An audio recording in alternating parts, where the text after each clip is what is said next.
The door stayed locked. Sarah Mitchell stood in frozen mud, 3 boys behind her watching the storekeeper's hand flip the sign closed. Her youngest son's boot was tied with kitchen string. Her eldest hadn't eaten in 2 days. Across the square, the preacher raised his Bible like a weapon. "A woman without a man is a curse upon this town." The crowd murmured agreement. Sarah's knees nearly buckled. Then a voice low and steady cut through the cold air. "So do I, Reverend. Guess that makes 2 curses you'll have to live with." Before we begin, please subscribe and stay until the end of this story. Comment which city you're watching from. I want to see how far Sarah's journey reaches. Now let's go back to where it all started. The morning Sarah Mitchell's life shattered. For the second time, snow fell like ash over Mercy Creek, Montana. She stood outside Dalton's general store at dawn, her 3 sons pressed close against the February wind. Daniel was 12 shoulders already too broad for his threadbare coat. Jacob 9 clutched the coin purse, $4.30, everything they had left. Samuel the baby, at 6 years old, hadn't spoken since his father died 3 months ago. Through the frosted window, Sarah watched Dalton unlock the door for Mrs. Henderson. Saw him smile, saw him tip his hat, saw him hold the door wide. "Mama," Jacob whispered, "can we go in now?" Sarah's hand tightened on his shoulder. "Wait." The Reese brothers arrived next. Dalton laughed at something they said, waved them inside like old friends. Then came young Tom from the mill, barely 16, and Dalton clapped him on the back. Sarah counted to 10. Smoothed her skirt. It was clean, she'd made sure of that. Spent an hour brushing away every speck of dirt, every reminder that they lived 5 miles outside town in a cabin with gaps in the walls. She stepped forward. Dalton saw her through the glass. Their eyes met. His hand moved to the sign. Slow, deliberate. He flipped it closed. "Mama," Daniel's voice cracked. "Why?" "Hush now." But Samuel had already seen. His small hand slipped from hers, and Sarah watched something die in his eyes. The same thing that had died when they'd lowered his father into frozen ground, when the coffin hit bottom, and Samuel's mouth had opened, but no sound came out. "Please."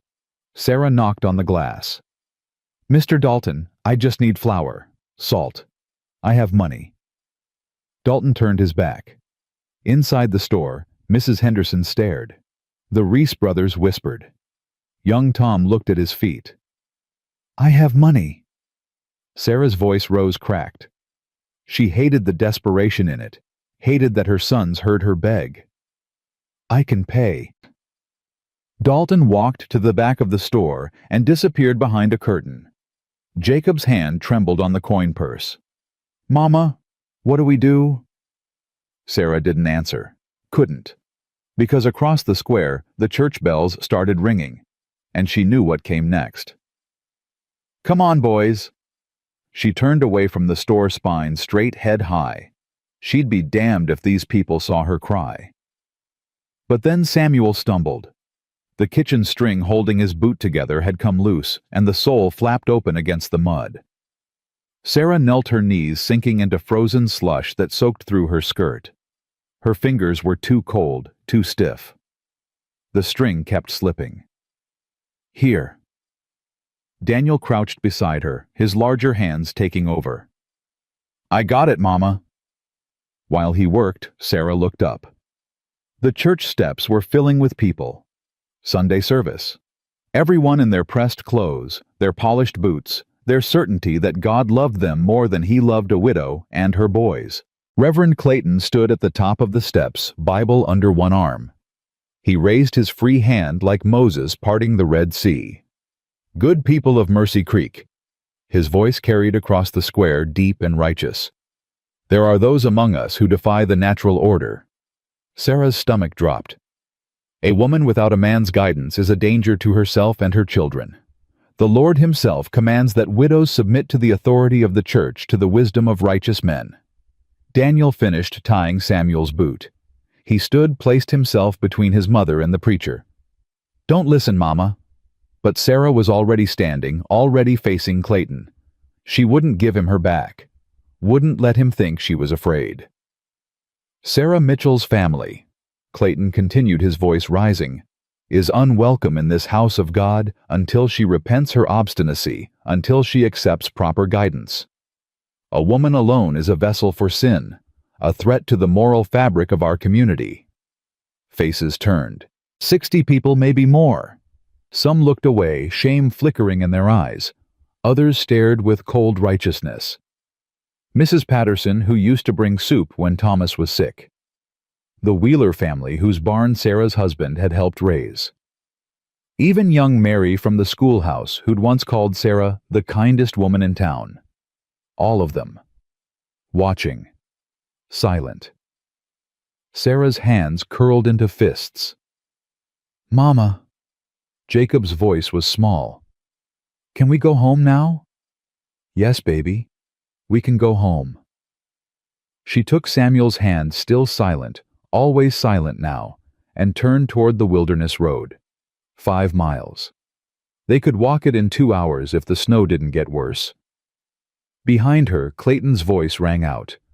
"Pride goeth before destruction, and a haughty spirit before a fall."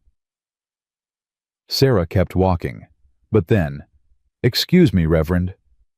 A man's voice. Not loud, but it cut through Clayton's sermon like a knife through silk. Sarah stopped. The crowd shifted, murmured. She turned her head just enough to see. A man stood near the back of the crowd, tall and broad-shouldered, in a worn coat that had seen better years. His hat was pulled low, but Sarah could see his jaw tight with anger. Beside him, a little girl, maybe 8 years old, her hand clutched in his. "Mr. Cole." Clayton's voice dripped with false warmth. "How good of you to join us.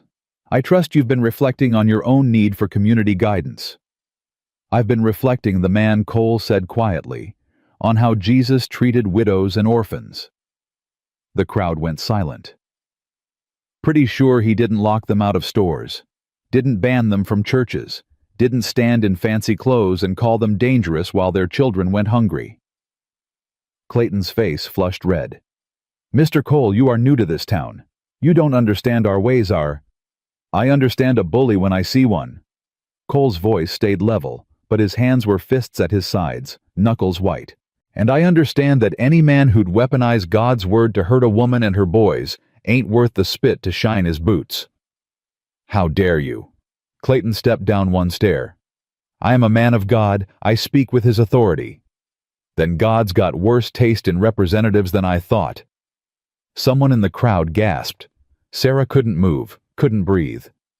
Cole looked at her then. Really looked. Their eyes met across the square. In that moment, Sarah saw something she recognized. Not pity, not charity. Recognition. Like two people drowning in the same river catching sight of each other in the current. "Mrs. Mitchell," Cole called out, his voice carrying. "I don't know you. Don't know your story. But I know hunger when I see it, and I know cruelty dressed up as righteousness." He stepped forward. The crowd parted. "I got a wagon, I got supplies, and I got no patience for men who hide behind God to justify their meanness." He tipped his hat to her. "If you'll accept help from a stranger, I'd be honored to offer it." Sarah's throat closed. "I don't need charity." "Good. Neither do I." Cole's eyes never left hers. "I'm offering trade. Your land needs work before spring. I need work. Your boys can learn while we build. Fair exchange. No debt, no obligation." Behind him, the little girl tugged his sleeve. "Papa, are we helping them?" "Yes, Emma, we are." "Good." The child's voice was bright clear. "Mama always said we help people when they're hurting." Cole's jaw tightened at the mention of his wife, but he nodded. Clayton descended another step. "Mr. Cole, if you persist in this defiance, you will find yourself as unwelcome as Mrs. Mitchell. Your daughter will be." "So do I, Reverend." Cole's voice dropped to something dangerous. "Guess that makes 2 curses you'll have to live with." He turned his back on the preacher. walked toward Sarah. "Ma'am." He stopped a respectful distance away. "Name's Wyatt Cole. Widower. New to Mercy Creek, though I'm guessing that's changing fast." Sarah studied him. His hands were calloused honest. His eyes were gray like storm clouds, and they held no calculation, no hidden price. "Sarah Mitchell," she managed. "Also widowed. Also unwelcome." "Then I reckon we understand each other." He extended his hand. After a moment, Sarah shook it. His grip was firm, warm. "I got a wagon back at my place," Wyatt said. "Flour, salt, dried meat. Enough to see you through a few weeks. And timber, I've been meaning to build something, just wasn't sure what. Figured your land could use a barn." "I can't pay you." "Didn't ask you to. Asked if you'd let me work."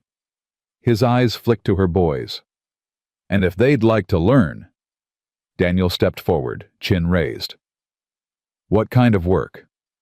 "Carpentry. Foundation to roof. Hard work, honest work." Wyatt met the boy's eyes with respect.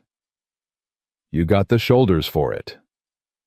Daniel's chest swelled slightly. Sarah saw it, the hunger for someone to see him as more than a burden, more than a mouth to feed. "Mama," Jacob whispered, "can we say yes?" Sarah looked at Samuel.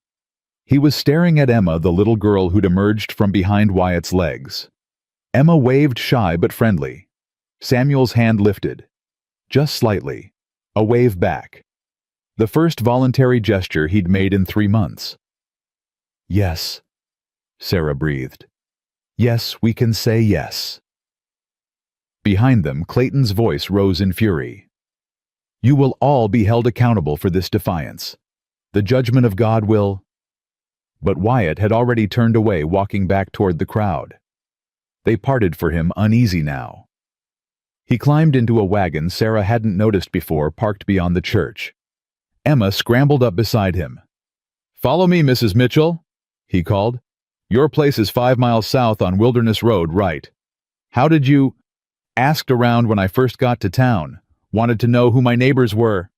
He snapped the reins. "Seems I picked the right neighbor." Sarah watched him go, her heart hammering. "Mama?" Daniel's hand found her shoulder. "Is this real?" "I think so, baby." "Are we going to trust him?" Sarah looked at her eldest son, 12 years old, trying so hard to be the man of the house, trying so hard to be his father. "Your daddy used to say you measure a man by what he does when the storm comes, not what he says when the sun's shining." She squeezed Daniel's shoulder. "Mr. Cole just walked into a storm for strangers. So yes, I think we trust him." They started walking. Behind them, the crowd on the church steps was already dispersing, whispering, casting looks over their shoulders. Sarah didn't care. For the first time in 3 months, she felt something other than fear. She felt hope. Hig. 2. The walk home took 90 minutes. Snow fell steadily, turning the road into a white tunnel through bare trees. Samuel held Sarah's hand the whole way. Jacob chattered nervously, asking questions nobody could answer. Daniel walked ahead, rifle slung over his shoulder, scanning the tree line for threats that never came. By the time they reached the homestead, Wyatt's wagon was already there. He'd unhitched his horse and was unloading supplies: flour sacks, salt-dried pork, a crate of canned goods, timber planks, a box of tools. "Papa's fast," Emma said, appearing from behind the wagon. She smiled at Samuel. "Do you like building things?" Samuel nodded. "Actual communication." Sarah's chest ached. "Me too." Emma bounced on her toes. "Papa says I'm good at holding nails. Are you good at holding nails?" Samuel held up his small hands, examining them seriously. "I think you are," Emma decided. "Want to help me organize Papa's toolbox?" Samuel looked at Sarah. She nodded. He followed Emma around to the side of the wagon. "Well, I'll be damned," Daniel breathed. "Language," Sarah said automatically, but her eyes were wet. Wyatt approached, pulling off his work gloves. Didn't mean to overstep, ma'am. Just figured we'd lose daylight if we waited. You didn't overstep. Sarah's voice was rough. You gave my boy his voice back. That's worth more than... She couldn't finish. Wyatt's eyes softened. My Emma didn't speak for 2 months after my Mary died. Sometimes children need other children to remind them the world still got good in it. They stood in awkward silence. Then, your place needs work, Wyatt said, looking at the cabin. Gaps in the walls, roofs sagging on the west side, and you'll need a barn before spring planting or your livestock won't survive. I don't have livestock. You will.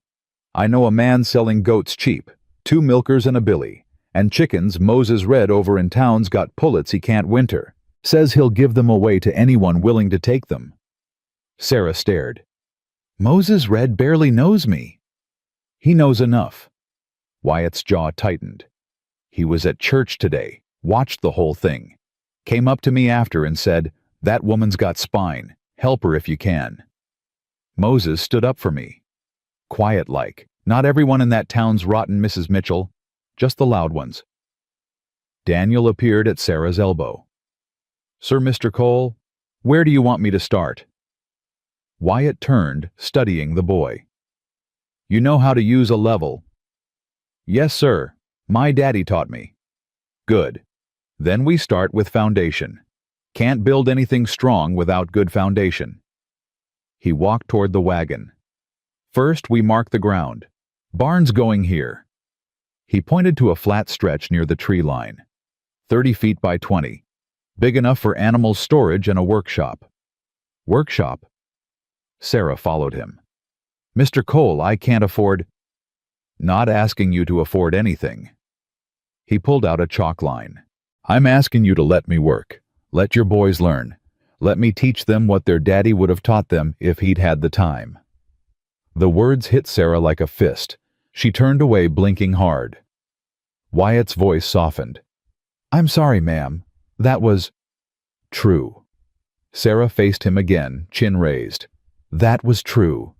Thomas would have wanted them to learn. He'd have... Her voice cracked. He'd have liked you. Something passed between them. Understanding, maybe. Or recognition that they were both stumbling through grief, trying to raise children in the ruins of their losses. Mama... Jacob ran up breathless. Emma says they're gonna teach us carpentry.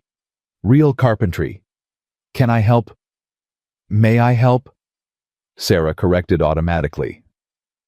May I? She looked at Wyatt. He nodded. Yes, baby, you may help. By afternoon, the foundation was marked. Wyatt taught Daniel how to use a plumb line, how to check corners for square, how to dig post holes in frozen ground without breaking your back. Jacob and Emma hauled smaller stones for the foundation, making it a game who could find the flattest rock, the roundest, the one that looked most like a face. Samuel organized tools, his small hands careful and deliberate.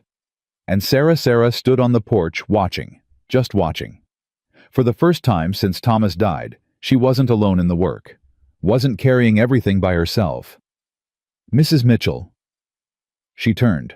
Wyatt stood at the base of the porch steps, hat in his hands. Yes. It's near supper time. Emma and I don't want to impose, but... He shifted his weight.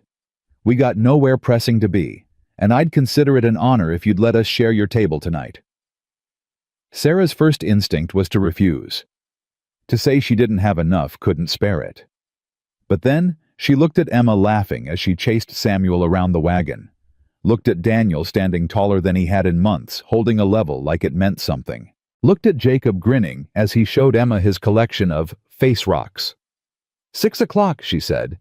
If you're staying, you eat with us. Wyatt's smile was slight but real. Much obliged, ma'am. Sarah, she corrected. If we're partners, you call me Sarah. Then you call me Wyatt. Fair exchange. Inside, Sarah stood at her stove, staring at the meager supplies. 1 rabbit already stretched into stew. Half a bag of beans. Cornmeal enough for bread if she was careful. Not enough for 6. Then she heard boots on the porch. Ma'am Sarah? Wyatt's voice. I brought salt pork. Figured it'd stretch the stew. And Emma found wild onions by the tree line. And well, I took the liberty of bringing coffee. Real coffee. Been saving it, but tonight seems worth it. Sarah closed her eyes, took a breath. Come in, Wyatt. He entered, supplies in hand, set them on the table with quiet respect. I'll leave these here. Emma and I can eat outside if... Sit down. Sarah's voice was firmer than she felt. You came into this house as a guest. You'll eat at this table like family. Wyatt's throat worked. Yes, ma'am. The meal was simple. Rabbit stew, now rich with salt pork and onions. Cornbread dense and warm. Coffee bitter and perfect. But the table was full. 6 people, elbows touching passing bowls, sharing smiles. Emma told a story about a raccoon that stole her papa's hat. Samuel laughed, actually laughed, a sound like bells. Jacob peppered Wyatt with questions about building. Daniel ate in silence, but his shoulders were relaxed, his face soft. And Sarah. Sarah sat at the head of her table, surrounded by voices and warmth, and realized she was smiling. Across from her, Wyatt met her eyes. Thank you, she mouthed. He shook his head. Thank you. After supper, while Sarah and Emma washed dishes, the men Daniel was a man, now Sarah realized, stood outside looking at the stars. You ever built anything big? Daniel asked Wyatt. Built a house once, back in Missouri. Took me and my brother all summer. Your brother's still in Missouri. Died in the war. Shiloh. Daniel was quiet. Then, my daddy died at Antietam. I'm sorry, son. Mama says he died so other people could be free. She says that matters. It does matter. Wyatt's voice was rough. Takes courage to fight for something bigger than yourself. You think he'd be proud of how I'm trying to take care of them? Wyatt looked at the boy, too young to carry this weight, too old to set it down. I think he'd be proud you're still standing. That's all any father wants for his son, to stand when the world tries to knock you down. Daniel's eyes filled. He turned away, swiping at his face. Wyatt pretended not to notice. Inside, Emma helped Samuel line up wooden spoons by size. Sarah watched them from the corner of her eye. Your papa's a good man, she said quietly. Emma nodded. He cries sometimes, at night, when he thinks I'm asleep. He misses Mama. Sarah's chest ached. I know that feeling. Do you cry too? Sometimes. Papa says it's okay to cry. He says it means you loved someone enough to miss them. Emma looked up, her eyes too wise for 8 years old. Do you think my mama and your husband are friends in heaven? Sarah's breath caught. I think they might be. Good, Emma smiled. Then they're not lonely. At the door, Wyatt gathered Emma's coat. We should head back. Don't want to overstay. Where are you staying? Sarah asked. Got a room above the livery in town. It's 5 miles in the dark with a child. Sarah crossed her arms. The barn's not finished, but we've got floor space by the fire. You're welcome to stay. Wyatt hesitated. It's practical, Sarah pressed. We start work at dawn. Makes no sense to ride back and forth. Mama's right, Daniel said. It's just practical. Wyatt looked at Emma. She nodded eagerly. All right then. Much obliged. They made pallets by the fire. The cabin was small, crowded, but warm. Sarah gave Emma and Wyatt the blankets that had been Thomas's. In the darkness, lying awake, Sarah listened to the sounds of breathing around her. 5 other people safe under her roof. She hadn't felt this safe in months. Across the room, Wyatt lay awake, too, staring at the ceiling. Emma was curled against his side, already asleep. He thought of Mary. Wondered if she'd approve of this. Wondered if she'd understand that he wasn't replacing her, just learning to live again. Wyatt. Sarah's whisper carried across the dark. Yeah. Thank you. For today. For all of it. Nothing to thank me for? There is. Her voice wavered. I was drowning. You threw me a rope. So do I, Wyatt said quietly. Guess we're pulling each other out. Outside, wind rattled the shutters. Snow kept falling. But inside, 6 people slept. And for the first time in a long time, none of them were alone. 3 days passed like a dream Sarah was afraid to wake from. Wyatt and Emma stayed. Not in the cabin, Wyatt insisted on propriety set up a tent by the barn site, despite Sarah's protests. But they were there at dawn working until dusk, and somehow the homestead felt less like a place Sarah was clinging to, and more like a home. The barn rose timber by timber. Wyatt taught Daniel how to notch logs so they'd fit together tight, how to read wood grain to know where it had split, how to swing a hammer from the shoulder instead of the wrist. "You're stronger than you know," Wyatt told him on the 3rd morning watching Daniel drive a spike clean through oak. "Your daddy would have been proud." Daniel didn't answer, but his eyes went bright. He worked harder after that, faster, and Sarah watched her boy become something she almost didn't recognize. Not a child anymore, not quite a man, something in between reaching. Jacob and Emma were inseparable. They hauled water from the creek, collected kindling, chased the wild chickens that Moses Red had delivered the 2nd day, 6 hens, and a rooster that pecked at anything that moved. "Meanest damn bird I ever met," Moses had said, handing over the crate, "but his hens lay good. And you need eggs more than I need the aggravation. Moses, I can't pay." "Didn't ask you to." Moses had tipped his hat and ridden away before Sarah could argue. Samuel followed Emma everywhere, his shadow. She taught him hand-game songs her mama used to sing, how to braid grass into bracelets. And Samuel spoke. Not much, just a word here and there, but enough that Sarah cried when she heard him ask Emma, "Can I help?" while they sorted nails by size. "He's coming back to us," Daniel said that night, watching Samuel sleep. "Ain't he, Mama?" "Yes, baby, he's coming back." But it was the evening Sarah treasured most. When the work was done and they gathered around the table, 6 bodies crowded onto 4 chairs and 2 crates. Wyatt told stories about Missouri, about his brother, who could spit 20 feet, about the time he accidentally shoot a mule backward and it walked in circles for a week. Emma told stories about her mama, about the garden she kept, about the lullabies she sang. And slowly, carefully, Sarah told stories about Thomas. About the time he'd tried to cook and burned water. Actually burned water, she didn't know how it was possible. About the way he'd danced with her in the kitchen, no music, just humming. About the last thing he'd said before he left for war. "Keep our boys safe, that's all that matters." "You did that," Wyatt said quietly. "You kept them safe." "Barely. Barely's enough." On the 4th morning, Warren Kent came.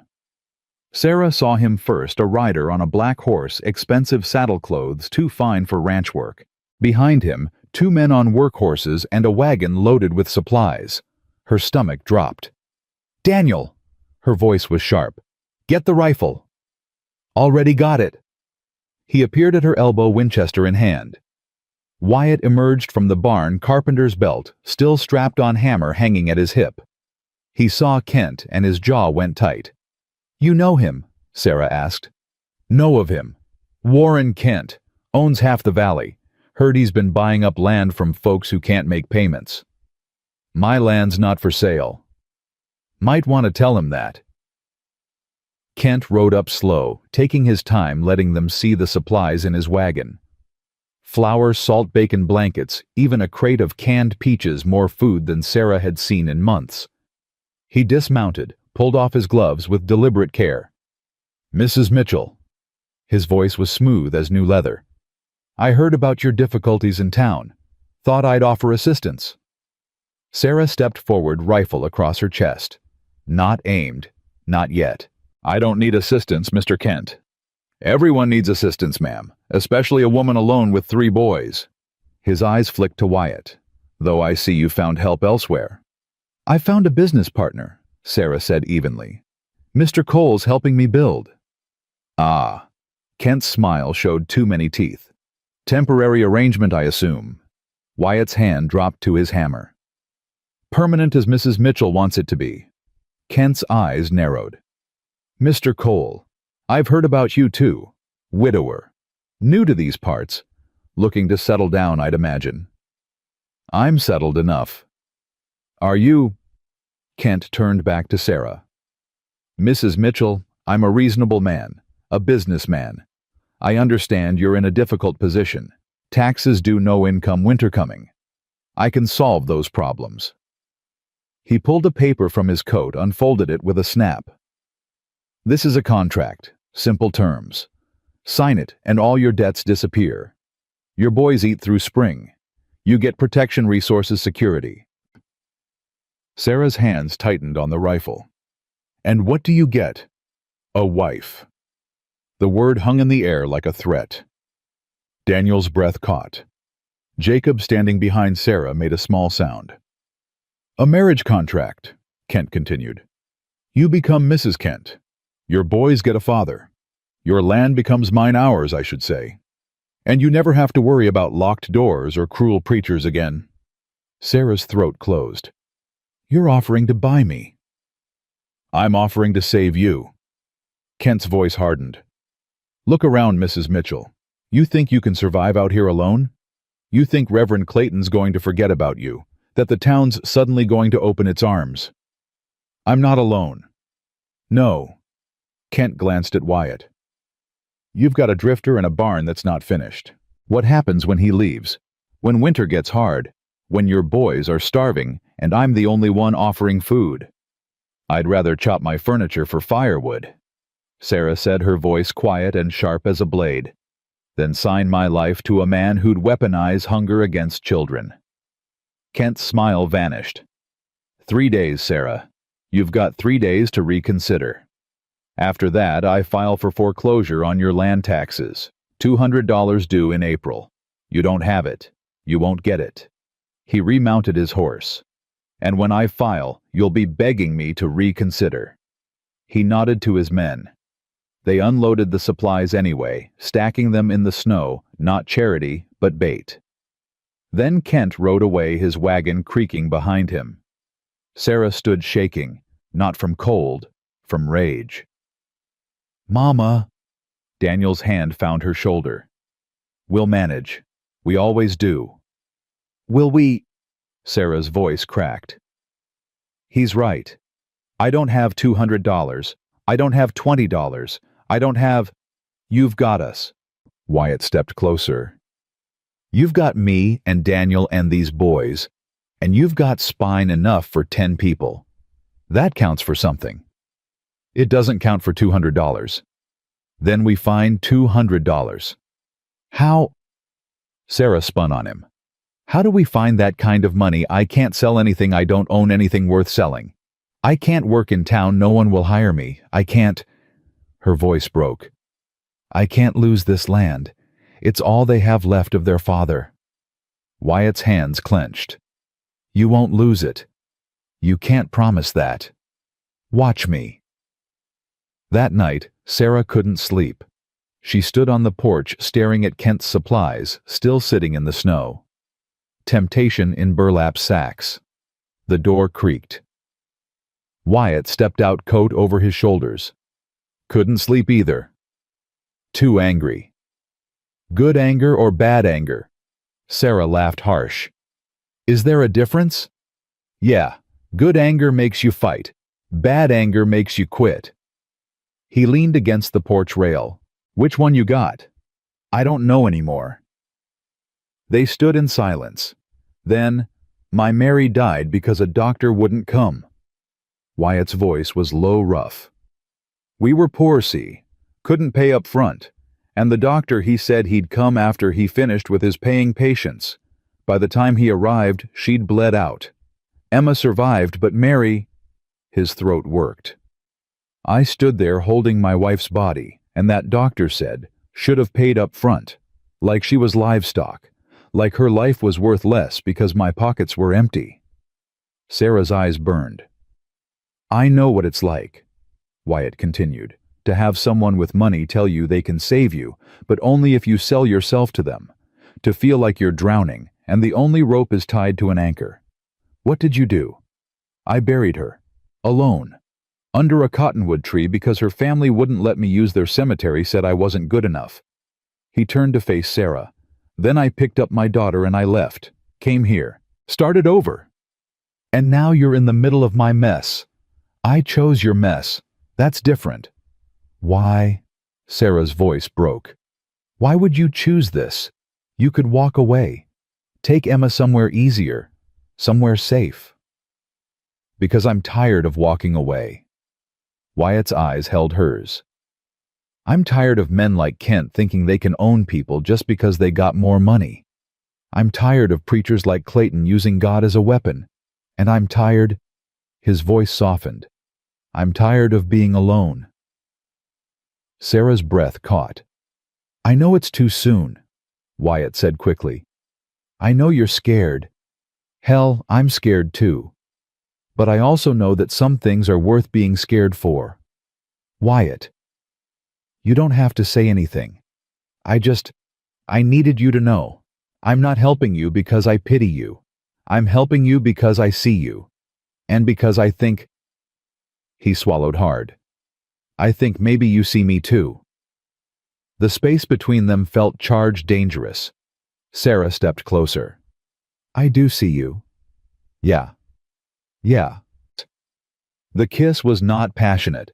It was tender, hesitant tasting of desperation and hope, all tangled together.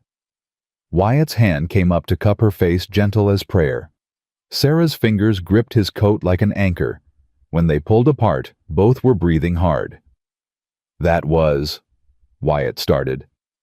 Terrifying, Sarah finished. Yeah. Good terrifying or bad terrifying? A smile tugged at his mouth. Good terrifying. Inside the cabin, Daniel lay awake on his pallet, staring at the ceiling. He'd heard the door open, heard voices. Through the window, he'd seen the kiss. His first instinct was anger.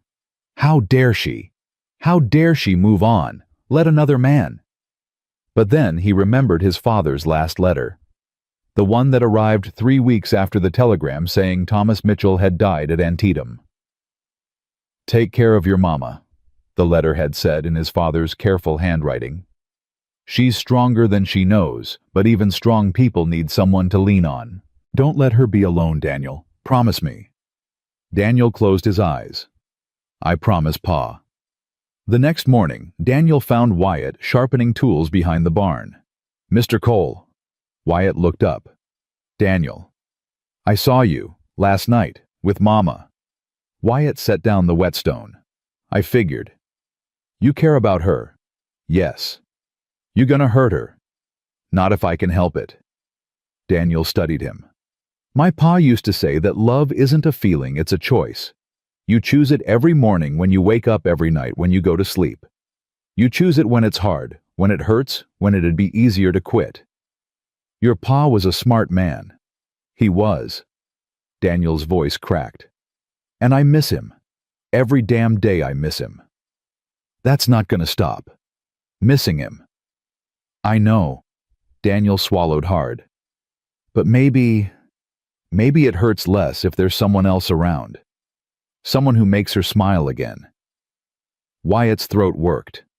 I'm not trying to replace him. Good, because you couldn't. Daniel met his eyes. But maybe you could be something else, something new. What would that be? I don't know yet. Daniel picked up a hammer, tested its weight. But I guess we'll figure it out. By midday, the barn's frame was up. 4 walls, gaps for windows, and a door, but standing. Real. Something they'd built with their hands. Emma and Samuel stood inside, their voices echoing. It's like a castle, Emma said. Castle, Samuel echoed, and Sarah nearly wept at the sound. Jacob ran in circles around the perimeter. Can we sleep in here tonight? Please. It'd be like camping. It's got no roof, Daniel pointed out. We could hang canvas like a tent. Sarah looked at Wyatt. He shrugged, grinning. Why not? That night they strung canvas across the rafters, built a fire in a circle of stones, and made beds on the dirt floor. It was cold, drafty, ridiculous. It was perfect. They roasted the bacon from Kent's supplies, might as well use them, Sarah figured, and made cornbread in a Dutch oven. Emma taught Samuel a clapping game. Jacob told ghost stories that made everyone laugh. Daniel played harmonica slow and mournful, a tune his father used to hum. And Sarah sat beside Wyatt, their shoulders touching, watching their children be children. "This is what it should be," she said quietly. "What ma life, family, this." Wyatt's hand found hers in the darkness. "Then let's keep it. How Kent's not going away? The taxes. We'll figure it out." His grip tightened. Together. Later, after the children slept, Sarah and Wyatt stood outside the barn, staring up at stars so bright they looked close enough to touch. "You ever think about what happens after?" Sarah asked. "After what? After we finish the barn. After you've paid your debt or obligation or whatever this is." She turned to face him. "What happens when there's no more work to do?" Wyatt was quiet for a long moment. "I guess I stay anyway, if you'll have me." "As what?" "Whatever you need. Partner, friend, more if—" He stopped uncertain. Sarah stepped closer. "I need you to be honest with me. About what this is. About what you want. I want to wake up and not feel like I'm drowning. I want Emma to have a family again. I want—" His voice dropped. "I want you. Not your land, not your labor. You." "I'm broken, Wyatt. I'm angry and scared, and I don't know if I can—" "So am I. Broken, I mean. Maybe we can be broken together. Maybe that's enough." Sarah kissed him then harder than before, her hands fisted in his coat. Wyatt made a sound low in his throat, pulled her closer, and for a moment the world narrowed to just this warmth and want and the terrifying possibility of hope. When they broke apart, both were shaking. "We should go slow," Sarah breathed. "Yeah. Be careful, for the children." "Yeah." Neither of them moved. Then Emma's voice called from inside the barn. "Papa Samuel's having a bad dream." The moment shattered. Wyatt stepped back, nodded, and headed inside. Sarah stood alone in the cold, her heart hammering. She'd kissed a man who wasn't Thomas. Wanted a man who wasn't Thomas. And God help her, it felt right. The next day, Moses Red returned. This time he brought company. "Mrs. Mitchell," Moses called from his wagon. "Got some folks want to help." Behind him, 3 more wagons. Sarah recognized some of the faces, the storekeeper's daughter, pale and nervous. Tom from the mill, looking defiant. A rancher named Hewitt, who'd always nodded politely when Sarah came to town. "What's this?" Sarah asked. Moses climbed down slow, his old bones protesting. "Turns out not everyone in Mercy Creek's got rocks for hearts. Word got around about what you and Cole are building. Figured you could use extra hands." Tom stepped forward, hat in hands. "I'm sorry, ma'am, for not speaking up before, for letting them treat you like—" He swallowed. "I want to make it right." The storekeeper's daughter, Abigail Sarah, remembered, approached with a basket. "Brought bread and jam, and I'm good with a hammer if you need help." One by one they came forward, offering tools, supplies, labor. Not charity. Something better. Community. Daniel watched from the barn, arms crossed. "They ignored us for months. Now they want to help." "Better late than never," Wyatt said quietly. "People do the right thing in their own time. All we can do is accept when they finally do." "You really believe that?" "I have to. Otherwise, what's the point of forgiving anyone?" By noon 12, people were working. The barn went from frame to structure. Walls were raised, windows cut, a roof begun. Moses worked alongside Wyatt, the 2 men falling into the easy rhythm of experienced builders. "You're good at this," Moses observed. "Had practice." "Where you from, Cole?" "Missouri." "You?" "Virginia originally. Moved west after the war." Moses hammered a nail, his hands still strong despite his age. "Lost my son at Petersburg. Wife couldn't stand the grief. Left me." He shrugged. Been alone since. You're not alone now. Moses smiled, sad and warm. No, I suppose I'm not. By late afternoon, the barn had a roof, not finished but functional. And sitting on the new porch Hewitt had insisted on building, Sarah watched her land transform. It's beautiful, Abigail said, sitting beside her. What you're building here? It's just a barn. No. Abigail shook her head. It's more than that. It's proof that we don't have to stay broken just because someone broke us. Sarah's eyes filled. Is that why you came, to fix yourself? Maybe.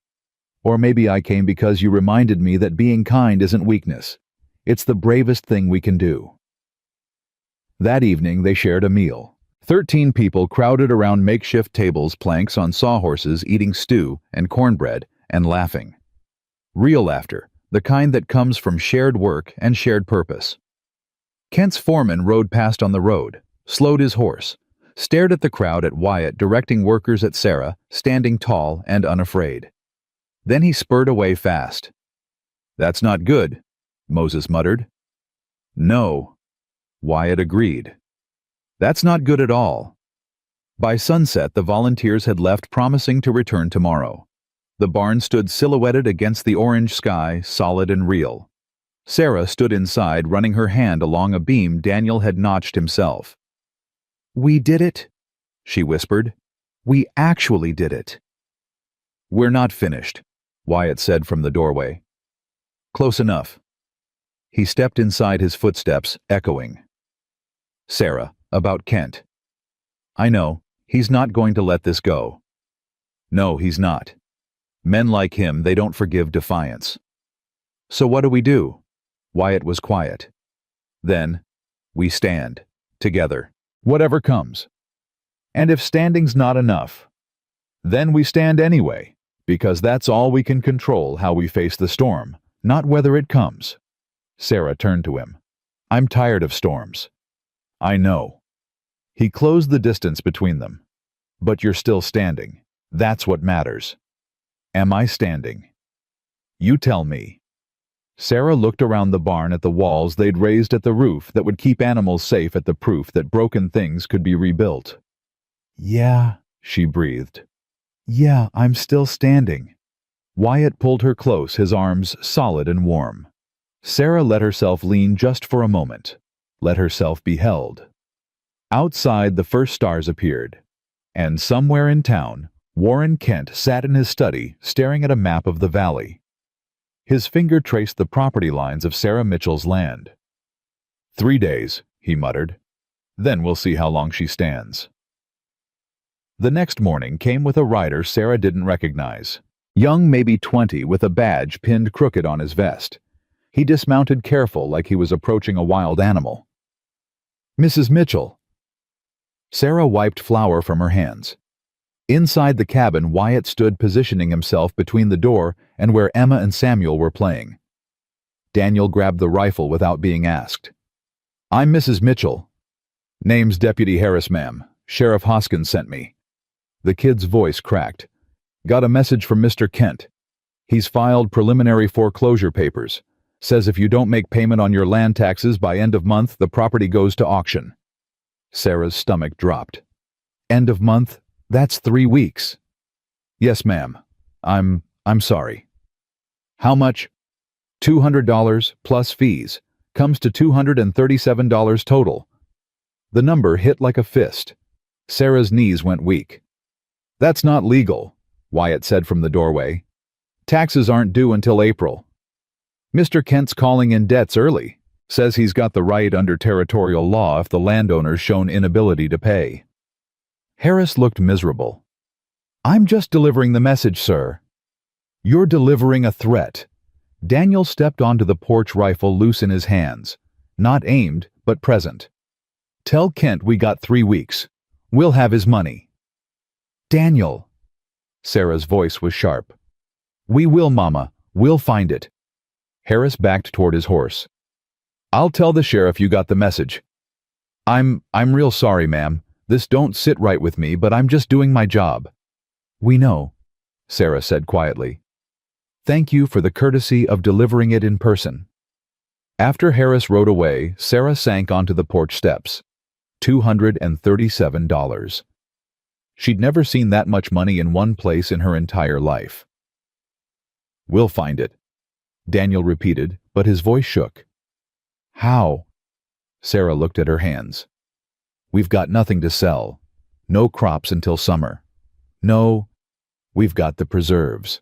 Wyatt crouched beside her. "The ones you make. Moses said folks in town used to fight over them. I made 12 jars last fall. Even if I sold them for $1 each, which nobody would pay, that's $12. Then we make more. We've got 3 weeks. That's time enough to make 50 jars if we work fast. With what fruit, there's nothing growing in February. There's wild berries in the canyon, frozen but usable. And Moses mentioned a woman in Silver Creek who hoards dried apples. We could buy them cheap, make apple butter." Wyatt's hand found hers. "It's not impossible. It's close to impossible. Close ain't the same as is." That afternoon, Moses arrived with 2 bushels of dried apples and a plan.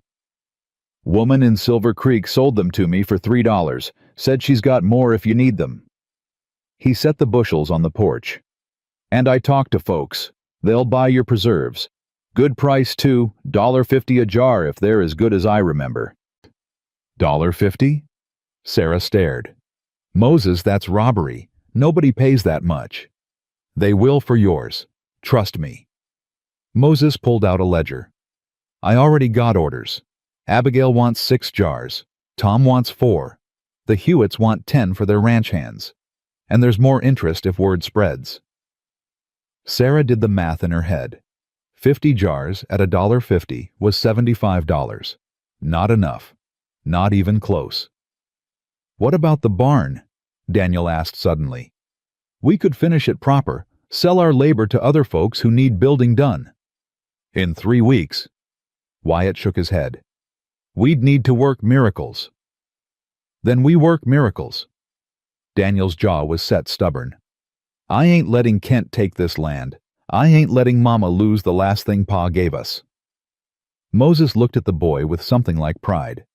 "You got your father's fire, son. All right. Here's what we do. Sarah makes preserves. Daniel and I work on finishing this barn. Then we hire out for quick jobs, fence repairs, roof patches, anything that pays. Wyatt takes Jacob and Samuel into town, sells firewood. Emma helps Sarah. We pool everything. 3 weeks, all in." "Moses, you don't have to." Sarah. Moses's voice was gentle but firm. "I'm old. I'm alone. And I'm tired of watching good people get crushed by bad ones. Let me help. Let me be useful one more time." Sarah's eyes burned. "Thank you." "Don't thank me yet. We got work to do." The next days blurred into exhaustion. Sarah rose before dawn, peeling apples until her hands cramped, stirring pots until her back screamed. Emma worked beside her small hands, careful as she filled jars, her tongue poking out in concentration. "Mama used to make jam," Emma said one morning. "Strawberry. She'd let me taste it before it was done. Said I was her official tester." "What did you think?" Sarah asked, stirring a pot of apple butter that smelled like cinnamon and hope. "I thought it was magic, that she could take something sour and make it sweet." Emma looked up, her eyes too old for 8 years. "Do you think that's what you're doing? Making sour things sweet?" Sarah's throat closed. "I'm trying. You're doing good, really good." In town, Wyatt and the boys split wood until their shoulders burned. Jacob, small and wiry, hauled the split logs into neat piles. Samuel, quiet Samuel, who barely spoke, stacked them with careful precision, making sure every piece fit perfectly. "You got an eye for this little man," Wyatt told him. Samuel looked up, smiled. "Helping." "Yeah, buddy, you're helping." They sold firewood for 50 cents a cord. In 3 days, they made $8. It wasn't much, but it was something. Daniel and Moses worked dawn to dusk. They finished the barn, Real doors, glass windows salvaged from an abandoned homestead, a loft for hay storage. Then they hired out. Hewitt needs his stable roof patched, Moses said. Pays $5. Crawford's got fence down on his north pasture, Daniel added. Says he'll pay $8 if we can fix it in a day. They took every job, no matter how small, how hard, how far. Daniel's hands blistered, bled calloused over. He lost weight, his face hollowing out, but his eyes stayed fierce. "I ain't quitting Mama," he said one night when Sarah tried to make him rest. "Pa didn't quit at Antietam. I ain't quitting here." By the end of the first week, they'd made $32. Sarah had filled 30 jars of preserves. They needed $237. They had 32. "We're not going to make it," Sarah said quietly. She sat on the porch staring at the jar in her hands. Inside, apple butter gleamed amber. Wyatt sat beside her. "Not with that attitude." "With any attitude, the math doesn't work." "Then we change the math." "How?" He was quiet. "Then, I've got money, saved, from before Mary died. It's not much, about $40, but it's yours if you need it." "No." Sarah shook her head. "Wyatt, that's your safety. You can't." "I can, and I will." His hand covered hers on the jar. "You stood by me when this town spit in my face. You welcomed me and Emma when we had nothing. You think I'm going to sit back and watch you lose everything? It's not your fight." "Yes, it is, because you're—" He stopped, swallowed hard. "Because I love you. There. I said it. I love you, and I love those boys, and I'll be damned if I let Kent win." Sarah couldn't breathe. "You love me." "Yeah, I do. I know it's too soon. I know it's complicated. I know—" Sarah kissed him. Hard, desperate tasting of cinnamon and salt from tears she hadn't realized were falling. "I love you too." She breathed against his mouth. "God help me. I love you too." Inside the cabin, Daniel heard through the window. His hand tightened on the wood he'd been whittling. He waited for the anger, for the betrayal. It didn't come. Instead, he felt something like relief. His mama wasn't alone anymore. Whatever happened, she wasn't alone. The second week disaster struck. Sarah was carrying a pot of finished preserves to the cooling table when her foot caught on a loose board. She fell hard, the pot flying. Hot apple butter splattered across the floor, the wall, her hands. She screamed. Emma ran for Wyatt. He came sprinting, found Sarah on the floor, her palms already blistering. "Don't move. Don't touch anything." He grabbed a bucket of cold water, plunged her hands in. "Emma, get the salve from my pack. Daniel, clean cloth. Now." "The preserves?" Sarah gasped through the pain. "A whole batch. Ruined." "Forget the preserves. Your hands." "I need my hands to make more." But when Wyatt pulled them from the water, the damage was clear. Second-degree burns across both palms.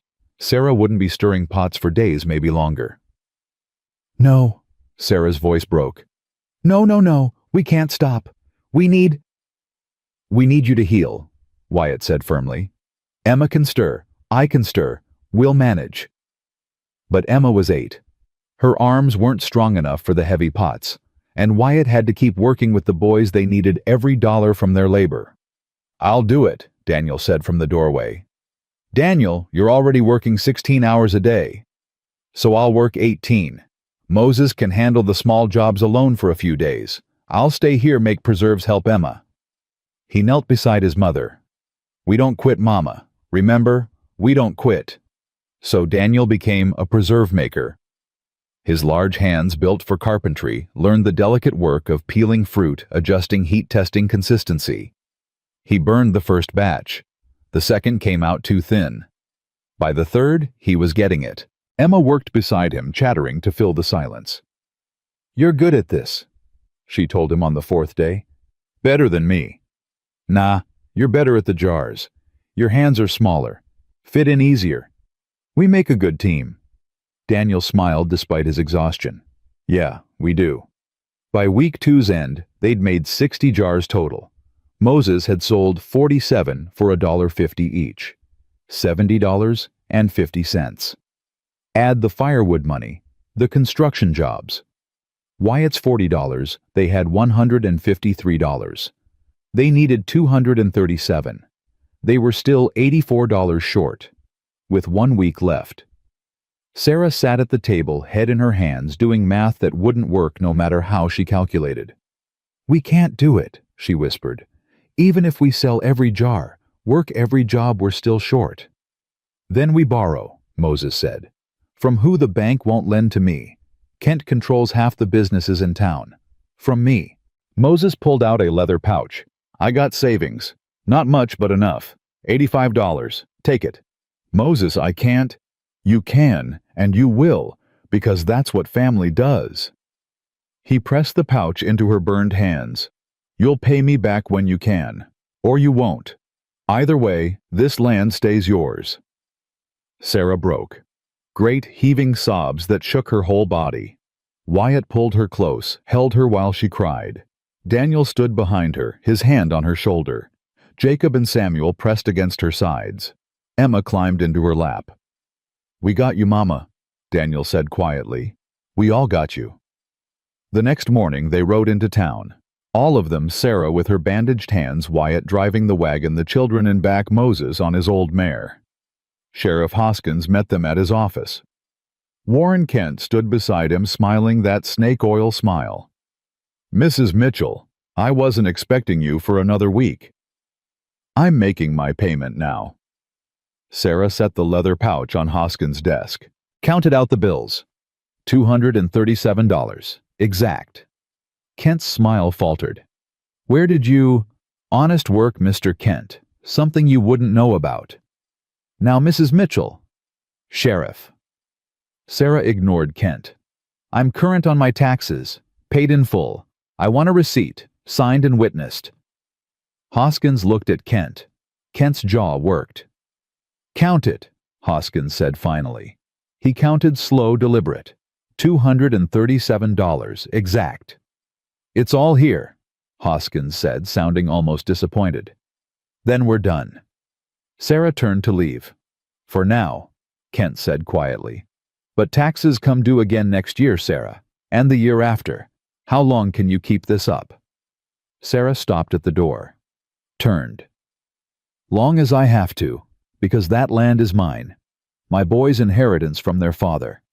And I'll die before I let you take it." Strong words.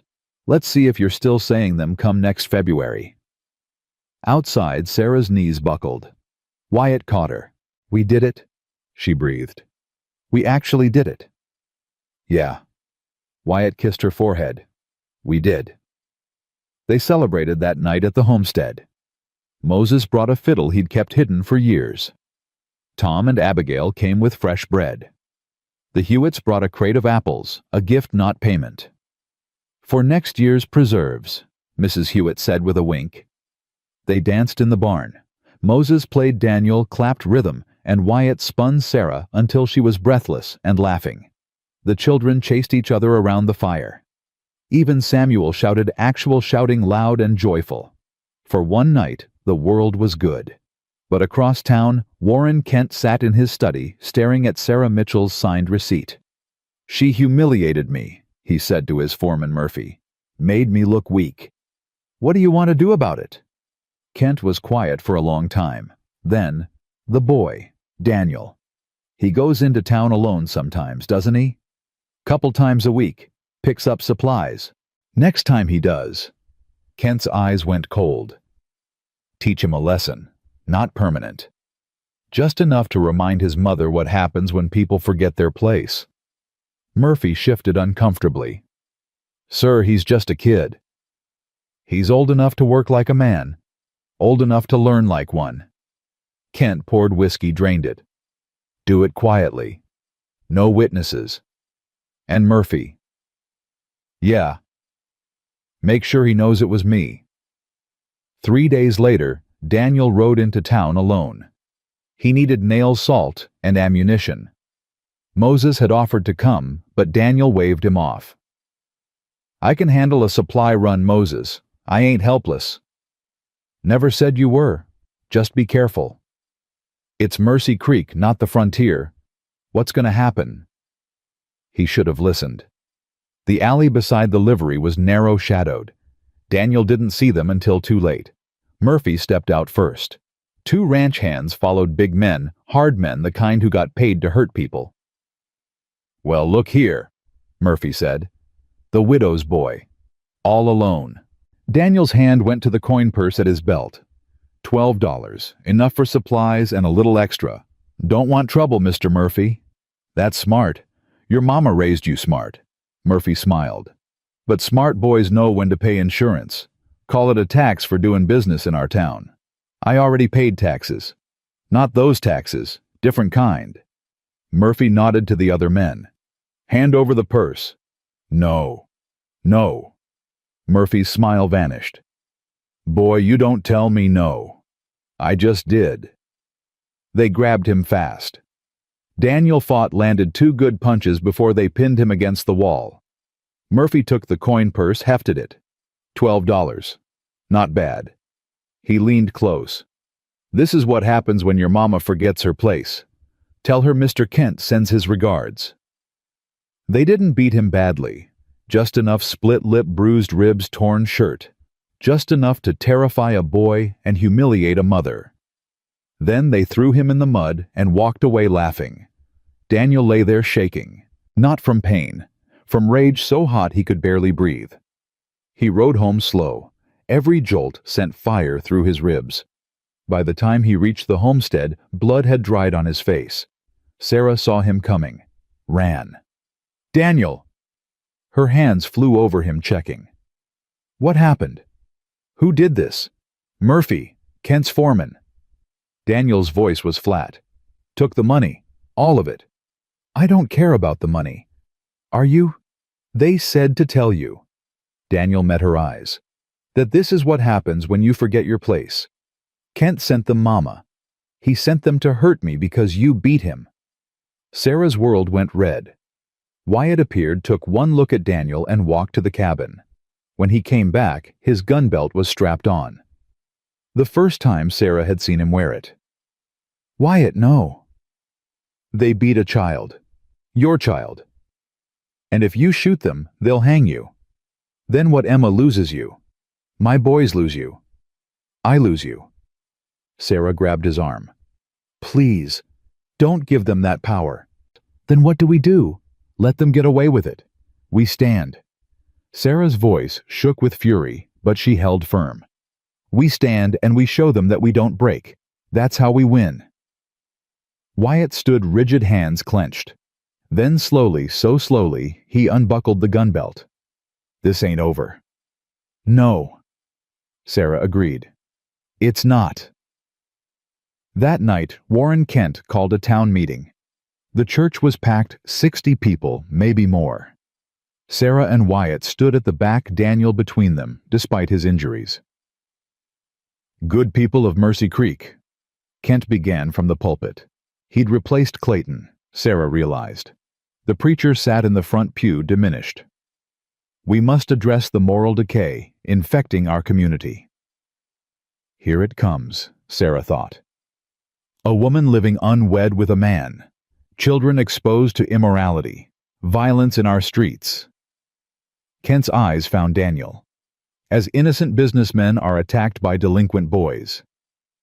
The crowd murmured. I propose we take action. For the children's sake, the Mitchell boys should be placed under proper guardianship. Civilized homes. And Sarah Mitchell, he paused for effect, should be required to demonstrate fitness as a mother or forfeit custody. The room exploded, shouting, accusations. Sarah couldn't move, couldn't breathe. They were trying to take her boys. Moses struggled to his feet. This is insanity.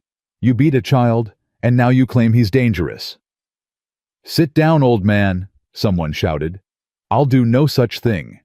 That woman's got more spine than this whole town combined, and you're crucifying her for it. She's living in sin.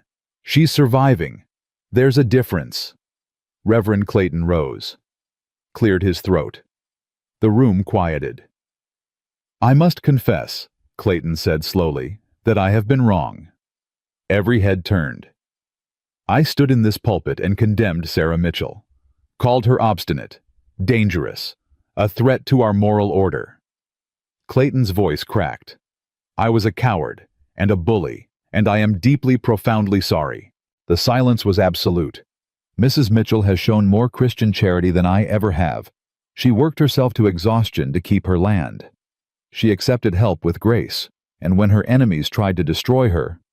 He looked at Kent. "She chose mercy over vengeance. That is faith. That is righteousness. And I was too blind to see it." He turned to the congregation.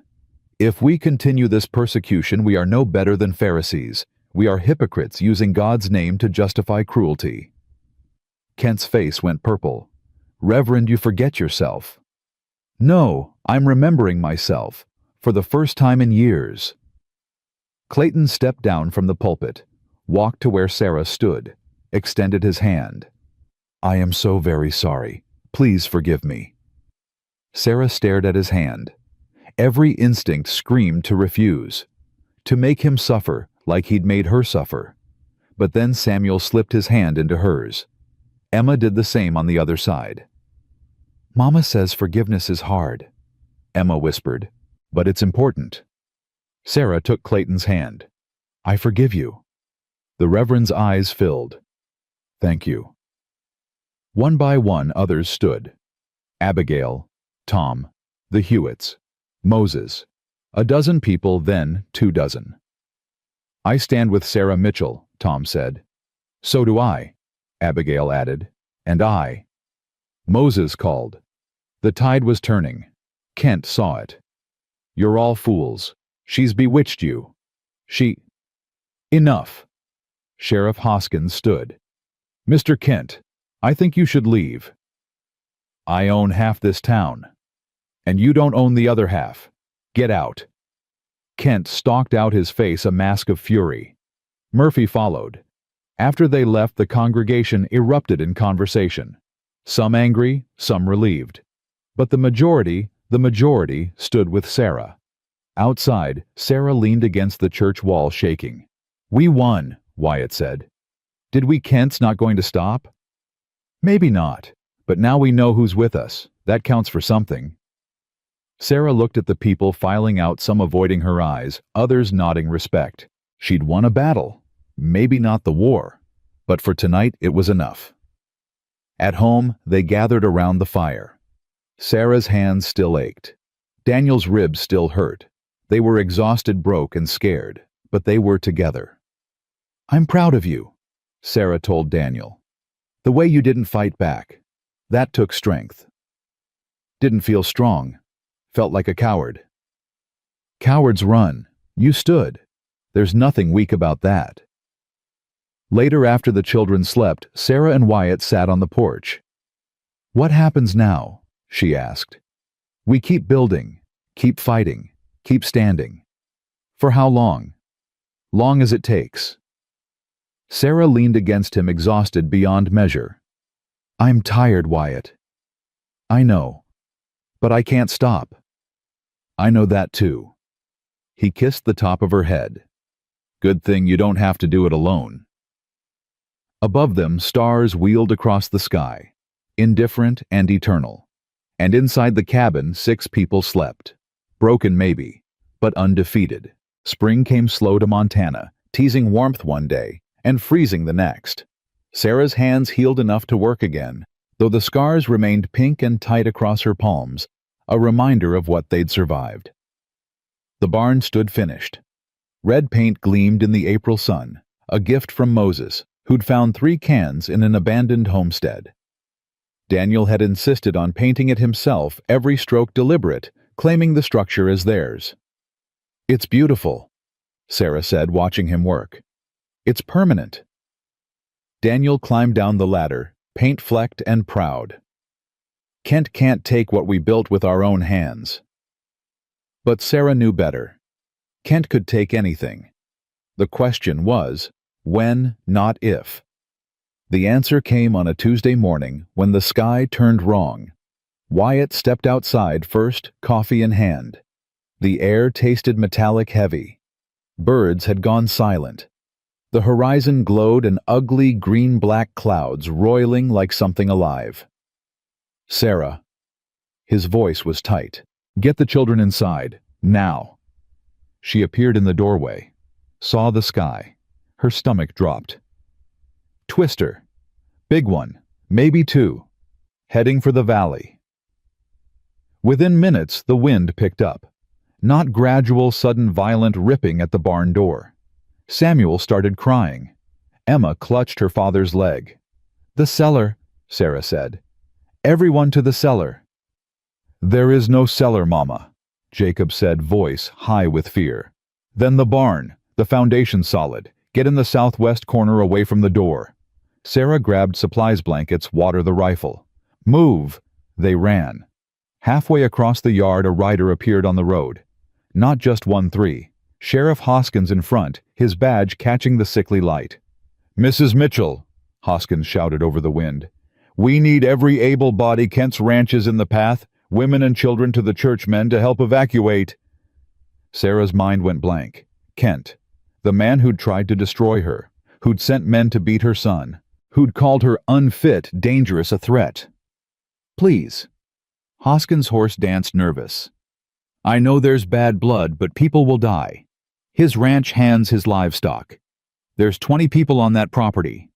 Wyatt was already moving toward his horse. Sarah grabbed his arm. "You can't. After what he did to Daniel. I have to. Why let him face his own storm?" Wyatt turned his face grave.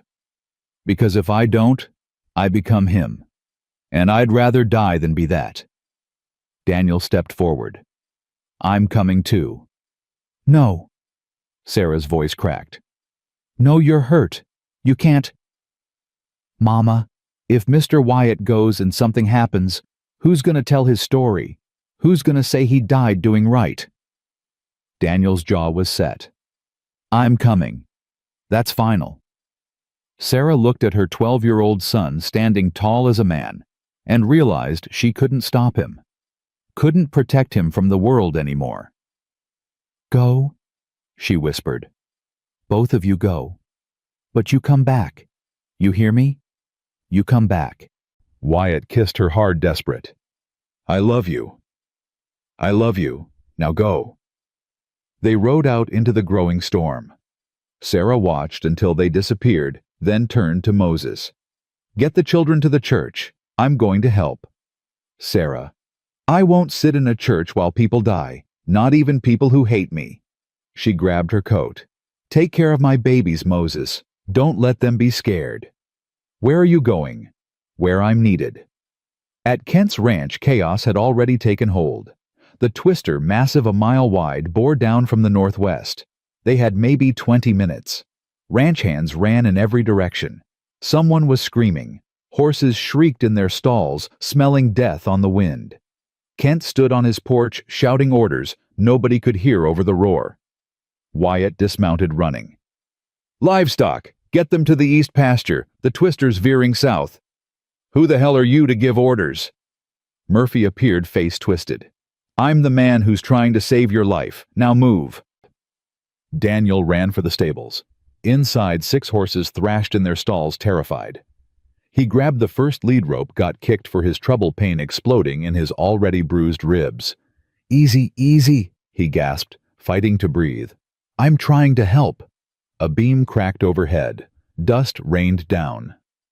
"Daniel," Wyatt appeared. "Get out." "Not without the horses." Together they freed 4 before the stable's roof started folding. The last 2 horses, a mare and her foal, were trapped in the back stall. "We have to leave them," Wyatt shouted. "No." Daniel dove for the stall door. The roof collapsed. Wyatt lunged, caught Daniel's collar, dragged him backward, as timber crashed where he'd been standing. The mare screamed. "We tried," Wyatt said, holding Daniel back. "We tried, son." Daniel's face crumpled. "I couldn't save them." "You saved 4. That's 4 more than would have lived. Come on." Outside, the world had gone dark. The twister was close now, so close the air pressure made their ears pop. Sarah appeared through the chaos, leading a line of children, ranch hands, kids, terrified and crying. "Sarah." Wyatt ran to her. "What are you doing here?" "Same as you. Where do we shelter?" "The main house, stone foundation. It's the only chance." They herded everyone inside. 23 people crammed into Kent's parlor, ranch hands, children, Kent himself. The windows exploded inward. Someone screamed, "Get away from the glass!" Sarah pushed children behind furniture. "Cover your heads!" The twister hit like God's own fist. The world became noise, shrieking, tearing the house, groaning under pressure it was never meant to bear. A child wailed. Someone prayed in Spanish. Wyatt covered Emma with his body. Sarah did the same with a boy she didn't know, just a kid maybe Samuel's age, shaking so hard his teeth chattered. "It's okay," she told him, knowing it was a lie. "It's okay, baby, I got you." The noise reached a pitch beyond sound, beyond bearing. Then silence. Not peace. The silence after violence, when the world's still deciding if it's going to keep turning. Wyatt lifted his head. "Everyone alive?" Groans. Coughs. But yes, everyone alive. They emerged into devastation. The ranch house stood barely. The stable was gone, completely gone, like it had never existed. The bunkhouse had lost its roof.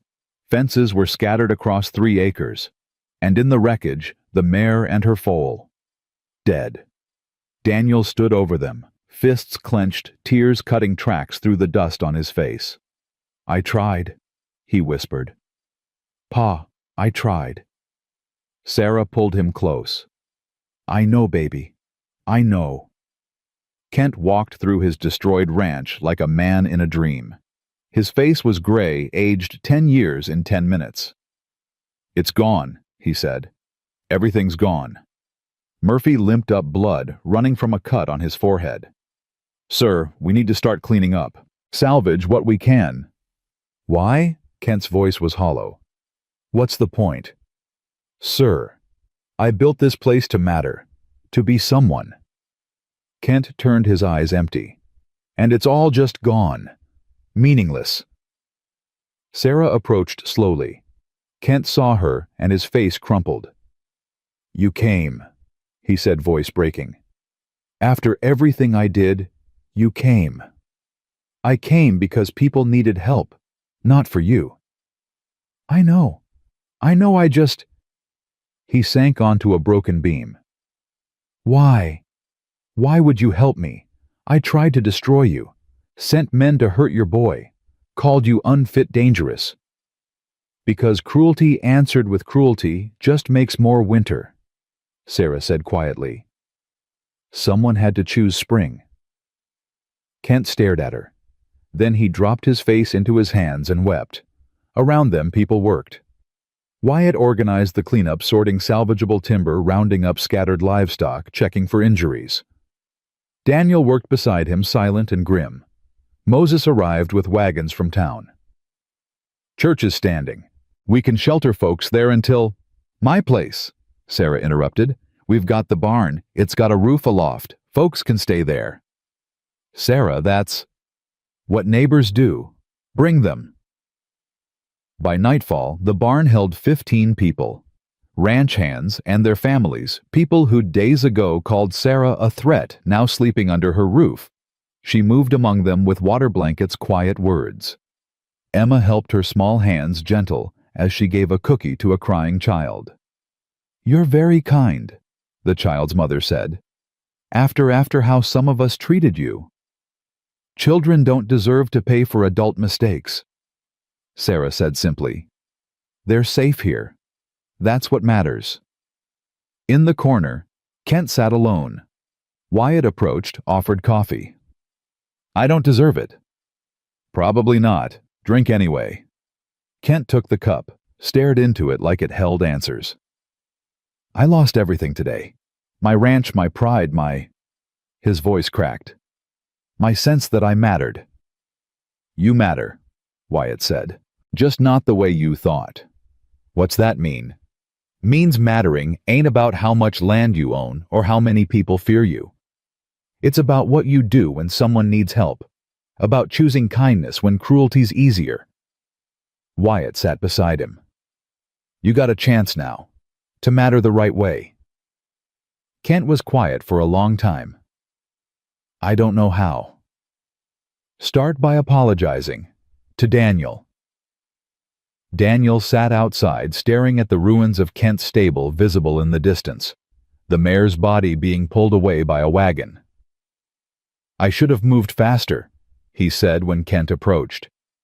Should have been stronger, You should have been safe, Kent interrupted. A boy your age shouldn't have to risk his life for horses that weren't his, shouldn't have to be strong, you should get to be a child. Daniel looked up, surprise and suspicion warring in his face. I'm sorry, Kent said, for sending Murphy to hurt you, for threatening your mother, for all of it. I was wrong, deeply unforgivably wrong. Why should I believe you? You shouldn't, not yet. But maybe... Kent swallowed hard. Maybe I can earn it, over time, if you'll let me try. Daniel studied him, then stood, extended his hand. One chance, Mr. Kent. You waste it, we're done. One chance is more than I deserve. Kent shook his hand. Thank you. Inside the barn, Sarah found Wyatt standing in the loft looking out over the valley. She climbed the ladder, stood beside him. You saved lives today, she said. So did you. We both did. Together. Wyatt turned to face her. I've been thinking about what happens next. About... He took her hand. About us. Sarah's heart hammered. What about us? I want to stay. Not as hired help. Not as your partner in building. I want... He dropped to one knee. Wyatt. I know it's fast. I know it's complicated. But I also know I love you more than I thought I'd ever love anyone again. And I know those boys down there need a father. And Emma needs a mother. And we're already a family in every way that matters except one. He pulled a ring from his pocket. Not the horseshoe nail, something better, a simple silver band. Moses helped me trade for it, took most of what I had left, but... His voice broke. Sarah Mitchell, will you marry me? Sarah couldn't breathe, couldn't speak, could only nod, tears streaming. Yes, yes, she gasped. Yes, yes, yes. He slid the ring on her finger, stood, kissed her like a man starving for hope. Below them, someone started clapping. Daniel watching from the barn floor. Then Jacob joined. Samuel, Emma, Moses. One by one, everyone in the barn clapped, some crying, most smiling. About damn time, Moses called up. Thought I'd have to knock your heads together. Sarah laughed through her tears. How long have you been planning this? Since the day I saw you standing in the church square, Wyatt said. Took me a while to work up the nerve. They climbed down to congratulations embraces. Emma launched herself at Sarah. Does this mean you're my mama now? If you'll have me? Yes. Emma squeezed tight. I always wanted a big family. Samuel tugged Sarah's skirt. Wyatt's my papa. Sarah knelt. If that's all right with you. Samuel looked at Wyatt, then nodded solemn. Okay. He's good. High praise, Wyatt said, scooping the boy up. I'll try to deserve it. Daniel stood apart, arms crossed. Not angry, processing. Sarah went to him. You okay with this? You love him? Yes. He loves you for real, not just for real. Daniel was quiet. Then, Pa's last letter said not to let you be alone. Said you'd need someone. He met her eyes. I think he'd approve. You think? Yeah, Wyatt's good people. He stood when others ran. That's what Pa always said mattered. Daniel's voice cracked. Just don't forget, Pa. Okay, don't forget we were his first. Sarah pulled him close. Never. Not ever. You boys will always be Thomas Mitchell's sons. Wyatt's not replacing him, he's just helping us carry what your father left behind." "Okay." Daniel hugged her tight. "Okay, Mama. I'm happy for you." That night, they gathered around the fire. 20 people, full bellies, despite slim rations, warm, despite the chill. Kent approached Sarah hesitantly. "Mrs. Mitchell." "Sarah. Sarah, I want to make amends. Real amends, not just words." He pulled out papers. "These are the foreclosure documents I filed. I'm tearing them up. Your land is yours, free and clear, and—" He swallowed hard. "I'm donating lumber for anyone who lost structures today. No charge, including materials to expand your barn if you need it." Sarah stared. "Why?" "Because you showed me what strength really looks like, and because I want to be better than I was." He extended his hand. "Truce." Sarah shook it. "Truce." Reverend Clayton stood. "If I may, I'd like to say something." The barn quieted. "Today we saw what this community can be. We saw Sarah Mitchell open her doors to people who'd shunned her. We saw Wyatt Cole risk his life for strangers. We saw children of supposed enemies playing together." His voice thickened. "This is what the good book actually teaches. Not judgment, not exclusion. Grace." "Amen," Moses said. "Amen," others echoed. "And I'd like to formally ask Sarah and Wyatt—" Clayton smiled. "When would you like to be married? Because I'd be honored to perform the ceremony." Sarah and Wyatt exchanged glances. "Sunday," Wyatt suggested. "Sunday." Sarah agreed. The barn erupted in celebration. Someone produced a fiddle. Moses played, and people danced, despite exhaustion, despite loss, despite everything. Emma and Samuel danced together, her teaching him steps. Jacob danced with Abigail's daughter.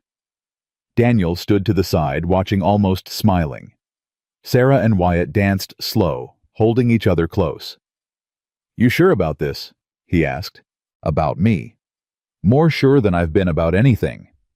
Even with all the complications, the town, the history, especially with the complications." Sarah smiled. "Easy things don't matter as much. Hard things, things you have to fight for, those matter forever." "Then I guess we're forever." "Yeah, I guess we are." Outside, the night was clear. Stars bright enough to wish on. The twister had passed, leaving destruction, but also possibility, the chance to rebuild better, stronger together. In the barn, Murphy approached Daniel. "Kid, Murphy cleared his throat. "What I did, in the alley. That was wrong. Cowardly. You didn't deserve it. No, I didn't. I ain't asking forgiveness. Just wanted you to know I see it, what I did, and I'm sorry." Daniel studied him. "You work for Kent still?" "Yeah." "Then make sure he keeps his word. About the lumber, about the truce, about being better." "I will. You got my word." "Words are cheap. Actions matter." Murphy nodded slowly. "You're right. Actions matter. I'll prove it." Later, when most people slept, Sarah stood on the porch of the barn loft, looking out over her land. Behind her, Wyatt's arms wrapped around her waist. "What are you thinking?" he asked. "That a year ago I was alone, drowning, watching everything slip away. And now I've got you. Got Moses and the people from town. Got a barn full of folks who came together when it mattered." She leaned back against him. "Now I've got hope. Hope's a powerful thing. So's love." They stood in comfortable silence. Then, Sarah. "You awake?" Daniel's voice from below. "Yeah, baby, come up." He climbed the ladder, stood beside them. For a moment, 3 people looking at stars. "I've been thinking," Daniel said, "about what happens next, after you and Mr. Wyatt get married." "What about it? Will things change with us?" Wyatt turned to face him. "Daniel, I'm not trying to be your father. Thomas Mitchell was your father. I'm just a man who stood with us when nobody else would." Daniel finished. A man who loves my mama, who treats my brothers like they matter. He swallowed hard. I think maybe you could be something else. Not a replacement, just yours. Mine. Yeah. Our Wyatt. If that's okay. Wyatt's eyes burned. That's more than okay. His voice cracked. That's perfect. Daniel nodded, satisfied. Good. Then it's settled.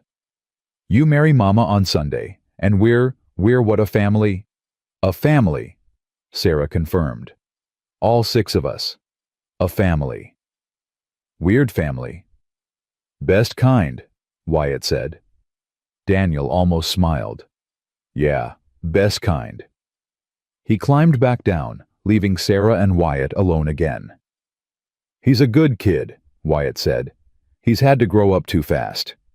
Maybe, but he's growing up strong, like his mama. Below them, the barn full of people, former enemies, new friends, chosen family, slept safe and warm. Tomorrow they'd rebuild.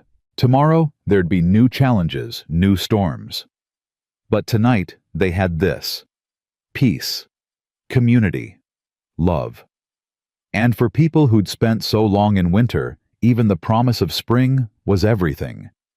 Sarah looked at the ring on her finger, catching starlight. Thought of Thomas buried far away, and hoped he'd understand. Hoped he'd be proud. I think he'd like you, she whispered. You're Thomas. Yeah. I think he'd like that. I chose someone who'd stand in the storm with me. That's all I know how to do, Wyatt said. Stand. With you. For you. Beside you. Long as you'll have me. Forever then. Forever. They stood together as the night deepened, as the stars wheeled overhead, as the world kept turning despite everything it had thrown at them. And in the morning they'd start building again. Because that's what survivors do. They stand, they build, they love. They choose spring even in the coldest winter. Always.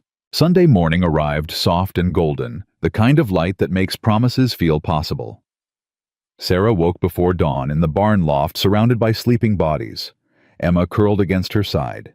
Samuel's small hand in hers, the gentle breathing of people who'd found safety under her roof. She slipped free, carefully climbed down the ladder. Outside the world was still. Dew sparkled on grass. Birds sang their first songs. Today she'd marry Wyatt Cole. The thought made her breathless, terrified, hopeful all at once. Couldn't sleep either. She turned. Wyatt stood by the creek washing his face in the cold water. His shirt was off, scars visible across his back, old wounds from the war, from hard living, from survival. Thinking, Sarah admitted. Good thinking or scared thinking. Both. She joined him at the water's edge.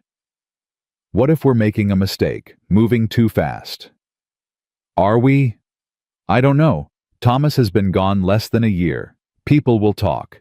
They'll say I didn't mourn proper, that I'm... Sarah. Wyatt took her hands wet and cold. Do you love me? Yes. Do I love you? Yes. Then the rest is just noise. He kissed her knuckles. People who've never lost someone don't get to tell us how to survive losing them. We do what we need to keep standing. If that's each other, then that's nobody's business but ours. You make it sound simple. It is simple. Not easy simple. We choose each other every day. That's all marriage is. Sarah studied his face, weathered and kind, and realized he was right. This wasn't betraying Thomas. This was honoring what Thomas had wanted for her to live, not just survive. Okay, she breathed. Okay, let's do this. Yeah. Inside the barn, people stirred. Moses was already up making coffee over the fire. He grinned when he saw them. Big day, you two. Ready? As we'll ever be, Wyatt said. Good, because I took the liberty of organizing some help. Moses gestured to where Abigail and the Hewitt women were emerging from the house carrying baskets. The ladies wanted to make sure this wedding had proper fixings. Moses, we can't afford. Didn't ask you to. This is community Sarah. Let folks give. By mid-morning, the homestead had transformed. Someone had strung wildflowers between the barn and the house. Tables appeared planks on sawhorses, but covered in clean cloth. Food materialized, roasted chicken, fresh bread pies, even a cake decorated with careful icing flowers. "Where did all this come from?" Sarah asked, overwhelmed. "Kent donated the chickens," Abigail explained. "Tom's wife made the bread. The Hewitts brought vegetables from their root cellar. And the cake," she smiled, "that's from me. Figured you deserved something sweet." Sarah's eyes burned. "Thank you. All of you." Emma appeared holding a dress. "Mama, is this what you're wearing?" Sarah looked at the threadbare brown dress she'd been planning on. "I don't have anything else, sweetheart." "Yes, you do." Emma shook out the fabric. It was blue, pale blue, like spring sky, simple but clean with careful embroidery at the collar. "Mrs. Hewitt made it. She said every bride deserves something beautiful." "I can't accept—" "You can," Mrs. Hewitt said firmly, appearing behind Emma. "And you will. Now go change. We've got an hour before the ceremony, and you need to look like a woman getting married, not a woman mucking stalls." They ushered Sarah into the house, helped her bathe actual hot water heated over the fire, and dressed her in the blue dress. Abigail braided her hair, weaving in small white flowers. "There," Abigail said, stepping back. "Beautiful." Sarah looked in the small mirror. The woman staring back was someone she barely recognized, not worn down, not defeated. Hopeful. Alive. "Thomas would approve," she whispered. "He would," Mrs. Hewitt agreed. "A good man wants his wife to be happy, even if he can't be the one making her happy anymore." Outside, Daniel stood with Wyatt behind the barn, both in clean shirts, Daniel's new purchased by Moses yesterday, despite protests. "You nervous?" Daniel asked. "Terrified." "Good. Means you care." Wyatt glanced at him. "Your daddy teach you that?" "Yeah. He said a man who ain't scared of commitment is a man who doesn't understand what he's committing to." Daniel's voice wavered. "He was scared when he married Mama. Told me once. Said it was the good kind of scared, the kind that makes you try harder." He was right. They stood in silence. Then Daniel cleared his throat. "Mr. Cole Wyatt, I want to say something. Before everything gets official." "All right." "I've been angry. At God, at the war, at Pa, for leaving at Mama, for—" He swallowed hard. "For moving on. But watching you these past months, I realized something. Pa didn't leave because he wanted to. He left because he thought it mattered. And he'd want us to keep living, keep building. He'd want Mama to be happy. I think so too. So I'm giving you permission. I know you don't need it, but I'm giving it anyway. To marry my Mama, to be part of our family, to—" His voice cracked. "To be someone we can count on." Wyatt's throat closed. "Daniel, I promise you I will spend every day trying to deserve that trust." "I know. That's why I'm giving it." Daniel extended his hand. Not a boy's handshake anymore. A man's. Wyatt took it. "Thank you, son." "Don't call me son yet. We ain't official." Daniel almost smiled. "After the ceremony, you can call me whatever you want." At noon, people gathered. Not just the folks from the barn more. Tom and his family. The storekeeper looking sheepish but present. Ranchers from neighboring properties. Even young Deputy Harris, still awkward but sincere. 40 people, maybe 50. The biggest gathering Sarah's land had ever seen. Reverend Clayton stood at the front, Bible open. He looked different, humbler somehow. Lighter.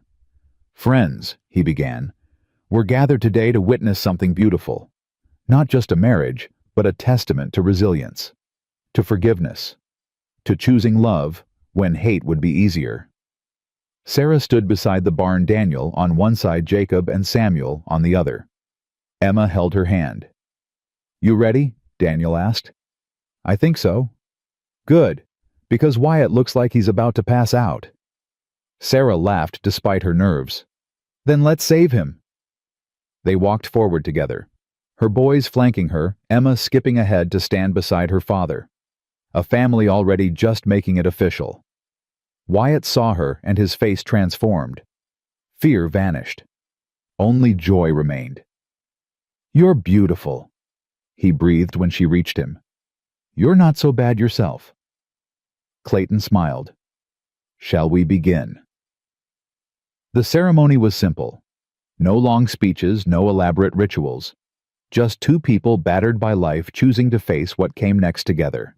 "Wyatt Cole, do you take Sarah Mitchell to be your wife?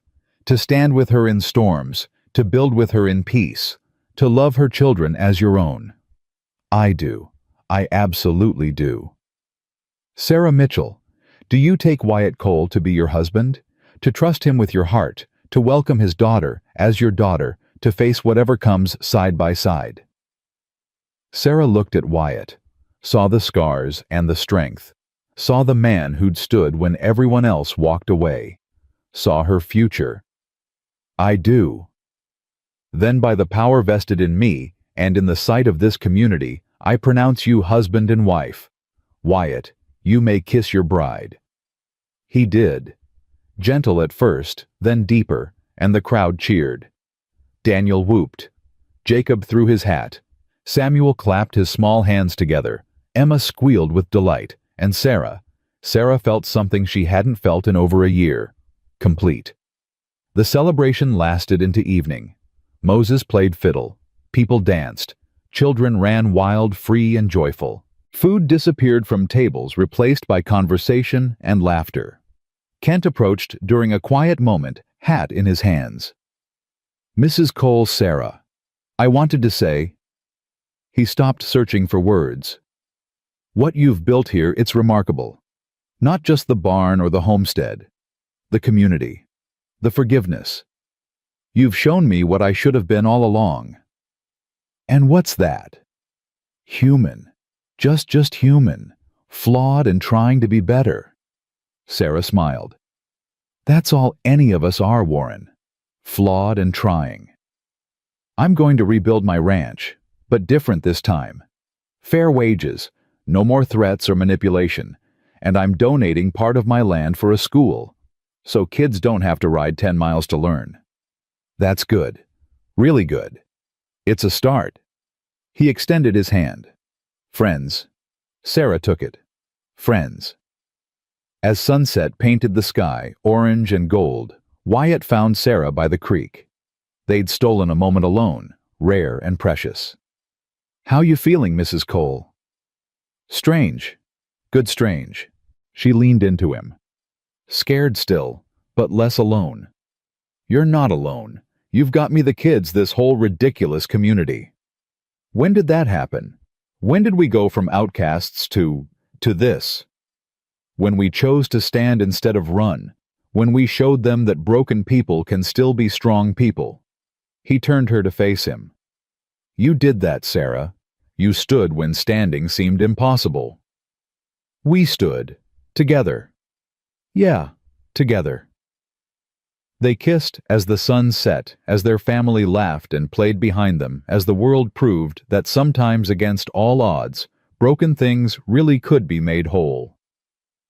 That night, after the guests left and the children finally slept, Sarah and Wyatt stood on their porch. Not hers, not his, but theirs. "You think we'll make it?" Sarah asked. "Really make it?" "I think we already are making it.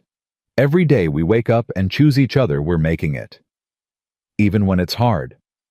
Especially when it's hard." Inside, Daniel woke to use the outhouse. On his way back, he paused outside the barn, where his father's tools still hung the hammer Thomas had used to level the saw. He touched them gently. "I hope you're okay with this, Pa," he whispered. "With Wyatt. With Mama being happy again. I think you would be. I think you'd like him." The tools didn't answer. But somewhere in Daniel's chest, something tight loosened. Permission, maybe. Or just peace. He went back inside, climbed to his loft space. Below, Emma and Samuel slept in a pile of blankets. Jacob sprawled beside them. His family. Strange and patchwork, but his. The next morning, life resumed. Not the old life of desperation and fear, but something new. Wyatt and Daniel built fence lines for the animals Kent had promised. Sarah and Emma worked the garden planting seeds for summer vegetables. Jacob and Samuel collected eggs from the chickens, arguing over whose turn it was to chase the mean rooster. Moses stopped by mid-morning with news. Town's talking. Good talk for once. Folks want to do a proper barn raising at Kent's place. Asked if you'd help organize it. Me, Sarah blinked. Why me? Because you showed them what community means. They want to learn. So the next week, 40 people gathered at Kent's destroyed ranch. They worked together, former enemies side by side, raising walls, hammering nails, building something better than what the storm had taken. During a break, Murphy approached Daniel. Kid, I got something for you. He held out $12. From the alley. I've been holding on to it. Should have given it back sooner. Daniel stared at the money. You kept it. Couldn't spend it. Felt like blood money. It's yours. Always was. Daniel took it slowly. Thank you. Don't thank me. I should have never taken it. Murphy hesitated. I'm trying to be better. Like Mr. Kent. Like you. I'm not perfect. No. But you're decent. That's harder. By summer, the homestead thrived. The garden exploded with tomatoes, squash beans. The chickens laid enough eggs to sell. Sarah's preserves became famous. People ordered them from 3 counties over. Daniel apprenticed with Moses at the forge, his hands growing strong and sure. Jacob helped Wyatt with carpentry. Samuel spoke in full sentences, now his voice high and clear, telling stories that made Emma laugh. And Sarah woke each morning beside a man who loved her in a house full of voices on land that was truly hers. One evening in August, she stood at Thomas's grave. She'd finally had money for a proper headstone. It read, Thomas Mitchell, beloved husband and father. He stood for freedom. I married him, she told the stone. Wyatt, I know you'd understand. I know you'd want me to be happy. But I needed to tell you anyway. To say thank you. For the boys. For the land. For teaching me how to stand. The wind rustled through the grass. Not an answer, but not silence either. I'll never forget you, Sarah whispered. They'll never forget you. But we're moving forward now. And I think you'd be proud. She turned to leave and found Wyatt waiting by the wagon. You okay? He asked. Yeah, I am. Good talk. The best kind. The kind where you say goodbye without leaving. They rode home as the sun set, painting the valley in shades of gold and amber. Ahead, smoke rose from their chimney. Laughter drifted from the open windows. Home sounds, family sounds. You know what I realized, Sarah said.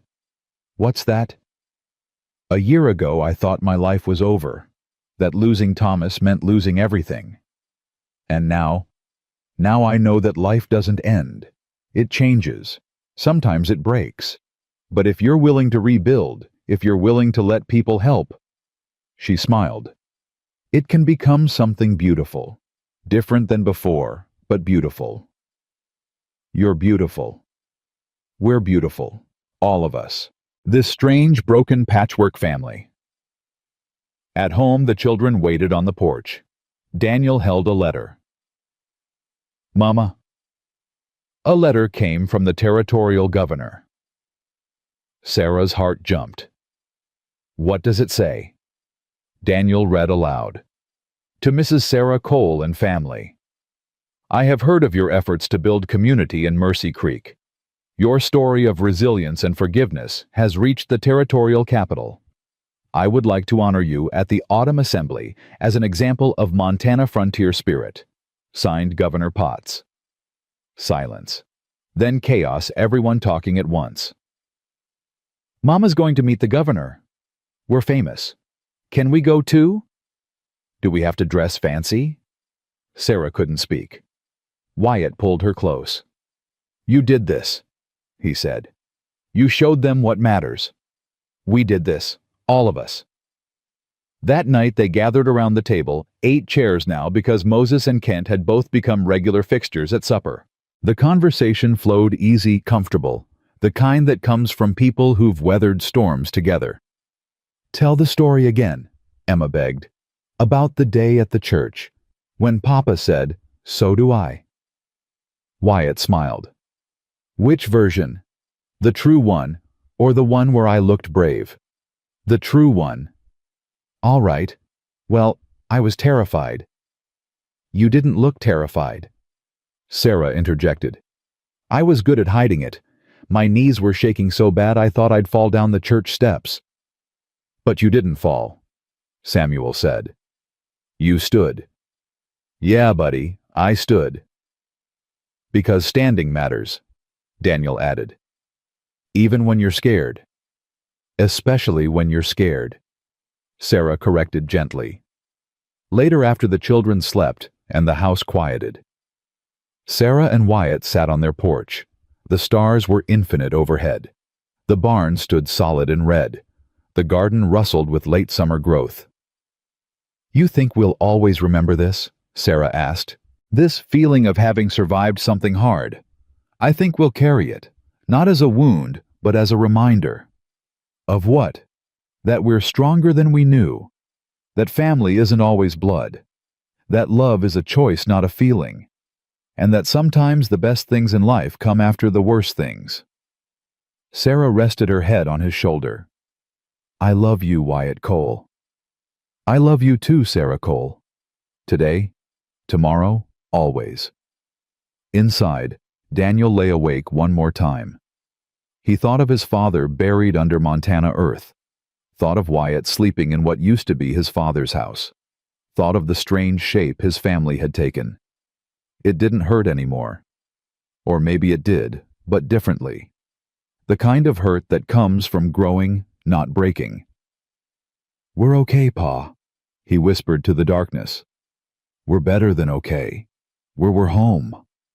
And they were. In a barn painted red against the Montana sky, on land watered with tears and built with hope. A family chosen and blood broken and whole had found their place. The frontier was harsh, unforgiving. It took without mercy and gave without promise. But sometimes, if you were stubborn enough to stand, when the world told you to fall brave enough to love, when hate seemed easier foolish enough to believe in second chances, sometimes the frontier gave back. And what it gave was this, a home, a family, a future. The Mitchell Cole homestead would stand for 3 generations. The barn Daniel and Wyatt built would shelter animals through 100 winters. Sarah's preserves would be sold for 50 years, the recipe passed down mother to daughter. But more than that, they'd leave a legacy of something harder to build and easier to destroy. They'd leave proof that broken people could heal, that outcasts could become family, that a woman alone and a widower with nothing could build something that mattered. They'd leave proof that kindness was stronger than cruelty, that forgiveness was braver than revenge, and that standing together always, no matter what, was the only thing that truly mattered. Years later, when Emma told her own children about her childhood, she'd always start the same way. Once upon a time, there was a woman who stood when everyone told her to fall, and a man who said, "So do I." And from that choice, from that moment of defiance and hope, an entire family was born. And her children would ask, what happened to them? Did they live happily ever after?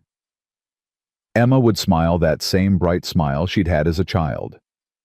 They lived, not perfectly, not easily, but together, and that's better than any fairy tale ending. Because in the end, that's all any of us can hope for, not perfection, but presence. Not a life without storms, but people who will stand with us when the storms come. The Mitchell Cole family had that, and it was everything.